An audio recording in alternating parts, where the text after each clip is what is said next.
18 नवंबर 2025 मंगलवार। पहला पाठ मक्काबियों का दूसरा ग्रंथ अध्याय 6 पद संख्या 18 से 31। एलियाजार मुख्य शास्त्रियों में से एक था। वह बहुत बूढ़ा हो चला था और उसकी आकृति भव्य तथा प्रभावशाली थी। वह अपना मुंह खोलने और सूअर का मांस खाने के लिए बाध्य किया जा रहा था, किंतु उसने कलंकित जीवन की अपेक्षा गौरवपूर्ण मृत्यु को चुना। वह सूअर का मांस उगलकर स्वेच्छा से उस स्थान की ओर बढ़ा जहां कोड़े लगाए जाते थे। ऐसा उन लोगों को करना चाहिए जिन्हें जीवन का मोह छोड़कर वर्जित भोजन अस्वीकार करने का साहस है।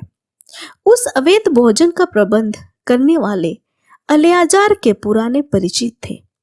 उन्होंने उसे अलग ले जाकर अनुरोध किया कि वह ऐसा मांस मंगवा कर खाए जो वर्जित नहीं है, और उसने स्वयं पकाया है और राजा के आदेश के अनुसार बलि का मांस खाने का स्वयं मात्र करे। इस प्रकार वह मृत्यु से बच सकेगा और पुरानी मित्रता के कारण उसके साथ अच्छा व्यवहार किया जाएगा। किंतु उसने एक उत्तम निश्चय किया जो उसकी उम्र, उसकी वृद्धा अवस्था की मर्यादा, उसके सफेद बालों, बचपन से उसके निर्दोष आचरण और विशेषकर ईश्वर द्वारा प्रदत्त पवित्र नियमों के अनुकूल था। उसने उत्तर दिया, मुझे तुरंत अधोलोक पहुंचा दो। मेरी अवस्था में इस प्रकार का स्वयं अनुचित है। कहीं ऐसा ना हो कि बहुत से युवक यह समझे कि एलियाजार ने 90 बरस की उम्र में विदेशियों के रीति रिवाज अपनाए हैं। मेरे जीवन का बहुत कम समय रह गया है। यदि मैं उसे बचाने के लिए इस प्रकार का स्वयं करता तो वे शायद मेरे कारण भटक जाते और मेरी वृद्धावस्था पर दोष और कलंक लग जाता। यदि मैं इस प्रकार अभी मनुष्यों के दंड से बच जाता तो भी, चाहे जीवित रहूं अथवा मर जाऊं, मैं सर्वशक्तिमान के हाथ से नहीं छूट पाता। इसलिए यदि मैं अभी साहस के साथ अपना जीवन अर्पित करूंगा तो मैं अपनी वृद्धावस्था की प्रतिष्ठा बनाए रखूंगा और युवकों के लिए यह अच्छा उदाहरण प्रस्तुत करूंगा कि किस प्रकार पूज्य तथा पवित्र विधियों की रक्षा करने के लिए कोई स्वेच्छा से और आनंद के साथ मर सकता है। यह कहकर एलियाजार सीधे उस स्थान की ओर बढ़े जहां कोड़े लगाए जाते थे।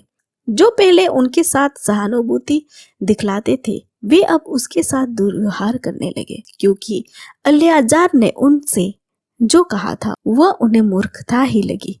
कोड़ों की मार से मारते समय एलियाजार ने आह भरकर यह कहा, प्रभु सब कुछ जानता है। वह जानता है कि मैं मृत्यु से बच सकता था।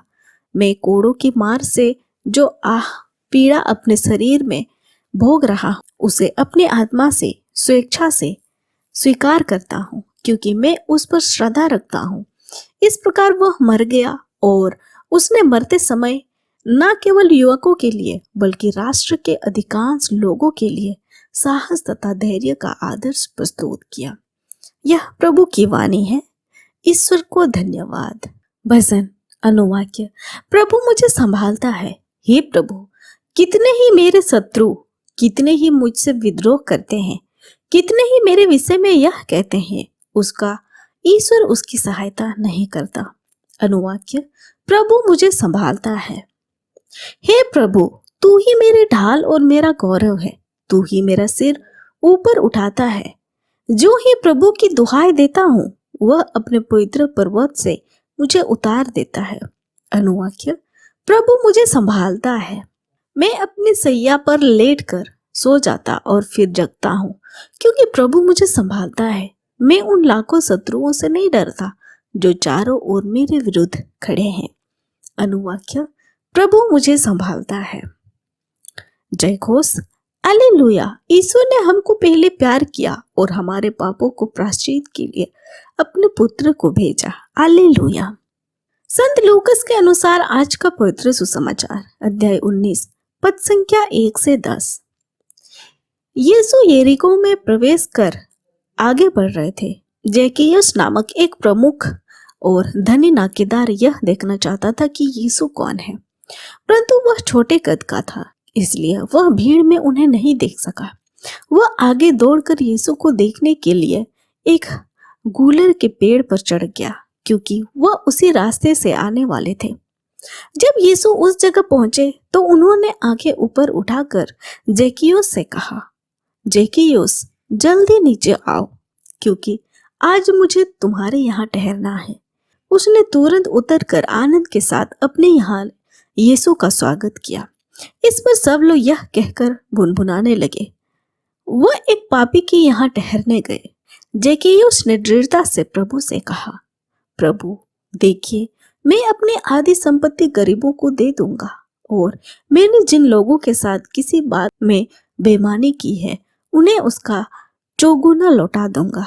यीशु ने उससे कहा, आज इस घर में मुक्ति का आगमन हुआ है, क्योंकि यह भी इब्राहिम का बेटा है। जो खो गया था, मानव पुत्र उसी को खोजने और बचाने आया है। यह हमारे प्रभु यीशु ख्रीस्त का सुसमाचार है। ख्रीस्त की जय। तो आइए आज के पाठों पर थोड़ा सा मनन चिंतन करते हैं। जैकि उसके लिए छोटा कद और भीड़ बाधा थी। बाधा उन मूलभूत चीजों में से एक है जिनका सामना हम सभी अपनी आध्यात्मिक यात्रा में करते हैं।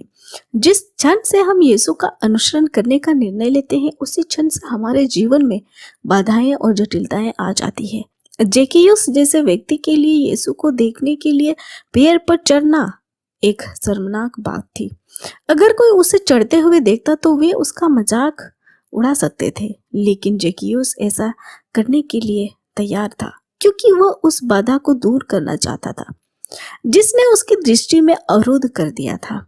बाधाएं कमजोर बहाने हैं जो हम अक्सर ईश्वर से दूर जाने के लिए करते हैं, लेकिन ऐसे अवरोधों को दूर करने के लिए हम कितनी परेशानी उठाते हैं। यह ईश्वर की दृष्टि में बहुत मूल्यवान है। जैकियुस स्वयं को यीशु के सामने उन्मुक्त करता है। यीशु की उपस्थिति में जैकियुस ने महसूस किया कि उसके पास यीशु से छिपने के लिए कुछ भी नहीं है। उसने अपने अपराध और उसकी क्षतिपूर्ति के लिए सभी के समक्ष स्वीकार किया। ईश्वर की दृष्टि के सामने हमारे पास छिपने के लिए कुछ भी नहीं है।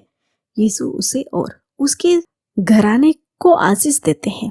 जब जैकियुस ने अपने साथ यीशु की शिक्षा को स्वीकार करने की इच्छा दिखाई तो उसके साथ साथ उसका परिवार भी आशीषित हुआ।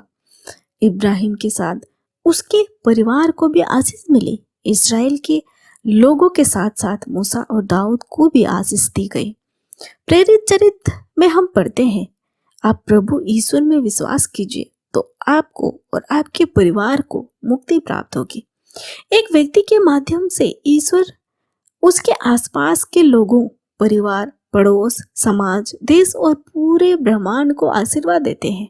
आइए हम जैकियुस की तरह यीशु तक पहुंचने का प्रयास करें और उनके सामने अपना हृदय खुला रखें, ताकि वह हमें, हमारे परिवारों को आशीष दे सके।